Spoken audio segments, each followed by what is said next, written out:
YouTube, what up? Welcome to another edition, actually a Christmas edition of Wrestling with Watts, and I'm Watts. Merry Christmas, everybody. I hope everybody's enjoying their holiday break. I hope everybody's enjoying whatever holiday they may be celebrating, such as Kwanzaa, Hanukkah, Christmas, any of that. I just hope that you're amongst love, and I hope that you're enjoying the food, especially the food. Ah, man, I know some people, I should be crashing Christmas dinners or something like that. I know somebody got to play the collard greens or something like that. But, hey, listen, man, I hope everybody's prioritizing that mental health, that physical health, especially this time of the year, because this time of the year is not the easiest for some people. Some people lost family members. Some people are going through heartbreak, whatever it may be. But thoughts and prayers to you.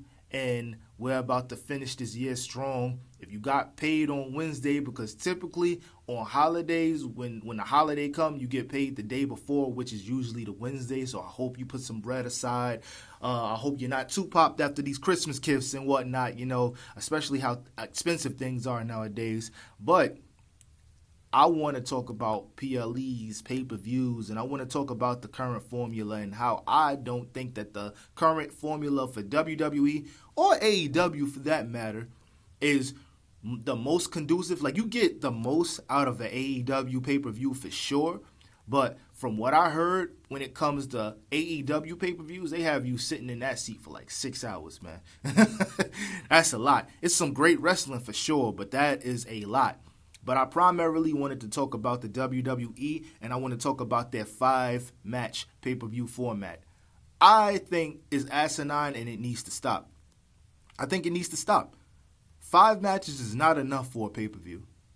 Not a high-end pay-per-view that they're trying to sell.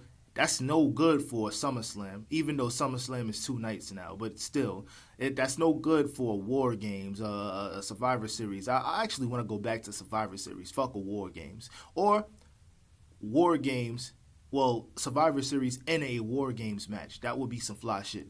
If you heard it, you heard it here first. You heard it here first. But 5 matches is not enough, because look at how many people are on the roster. Look at how many titles are on the main roster. It doesn't make any sense. I always feel like both world titles should get defended at every pay-per-view, every PLE. I don't care about the circumstance. Every title should be on the line. Well, the primary ones. I'm not talking about like the speed title or anything like that. I'm talking about both world championships should be on the line. Both tag team championships should be on the line, and both mid-card championships should be on the line, and the women's championships. Now, I understand not every single title is going to be on the line. I understand that, but because, you got to take into account grudge matches as well and stuff, but there is a tried and true formula. There should never be a situation where the tag team titles hasn't been defended on a pay-per-view in like 3 months. And that's Raw or SmackDown. There should never be a situation where the either mid-card championship for women or men didn't get defended on a pay-per-view in like 3 months. If they're going to do something, alternate it every now and again. But there's certain titles that should always be on the line. There's no reason why you got Cody Rhodes as a world champion and he's not defending the world title at any pay-per-view.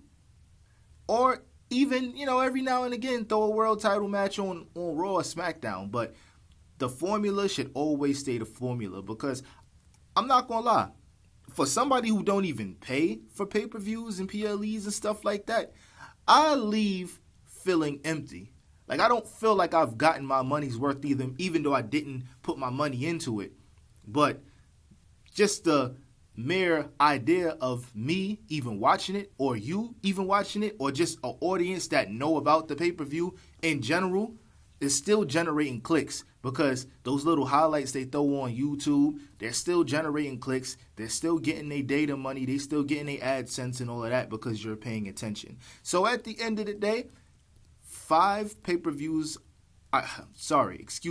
5 matches on a pay-per-view is not enough. That was cool for NXT, because with NXT, you're not working with a lot of people that are ready to be a part of a pay-per-view or headline a pay-per-view. That's different. there's not a lot of championships on NXT. Well, at the time when Triple H was running NXT and he was doing the 5-match format and stuff like that, there was not a lot of titles. It was the North American Championship, the NXT Women's Championship, probably the Women's NXT Championship, the NXT title, regular tag team NXT title. So you was working with house money. Like, it wasn't a lot there for them to be having 6 matches, 7 matches, or whatnot. But I feel like 8 matches is ideal. 7 or 8 matches on a pay-per-view is ideal. It's just the right amount. Now, when we start talking 10, 11, 12, and that's a little extreme. Like, you're doing too much. You got too much dip on your chip, you know? But a solid 8 would do wonders for the card. 8 matches on a pay-per-view would feed families. And I feel like the fact that we don't see enough of matches on pay-per-views is why a lot of these feuds don't feel like blood feuds. A lot of these matches don't feel like rubber matches and grudge matches, and it don't ever feel like there's going to be a conclusion, because you know Triple H, he'll drag a storyline out. A storyline that should probably only go for 2 months, he'll drag that shit out for like 6 months to a year. Look at Finn Balor versus Damian Priest. Look at how long they dragged that shit out. It was super unnecessary, and it should have ended a long time ago. And I feel like after that feud, I feel like Judgment Day should have ended. But what? We got almost 4 years later, and Judgment Day is still a thing. It's nasty work, and I'm quite tired of it. But let's go back to pay-per-views real quick. Let's revert back. You get 2 world championship matches, maybe 1 tag team match for the titles, then 2 women's matches, and then you could go wherever you want with the mid card. So, and then, and then gimmick matches would be cool too. I don't think it was one Hell in a Cell match this year. Correct me if I'm wrong, but I don't think it was one Hell in a Cell match. I'm just rambling here. It's Christmas Day. I ain't got nothing to do. I'll probably go see my family, if anything like that. But for the most part, I just wanted to touch on this, and I just wanted to have a little conversation about pay-per-view formats and how they should do it going into 2026, which I highly doubt that they will. Highly doubt that they will, because the higher-ups, they don't like taking constructive criticism, and they don't like to improve their brand or their overall product. It's just, if you don't like what we're putting out, well, then you can go fuck yourself, basically.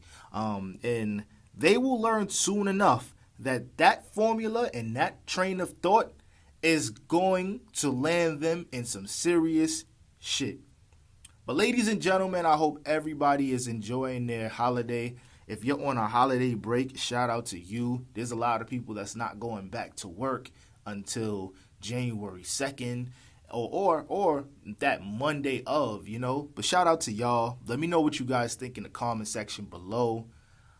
I had a little wine, I had a little tequila, so I'm twisted, but it is what it is. This content's still getting out. I appreciate y'all. I love y'all. I'm out. Peace.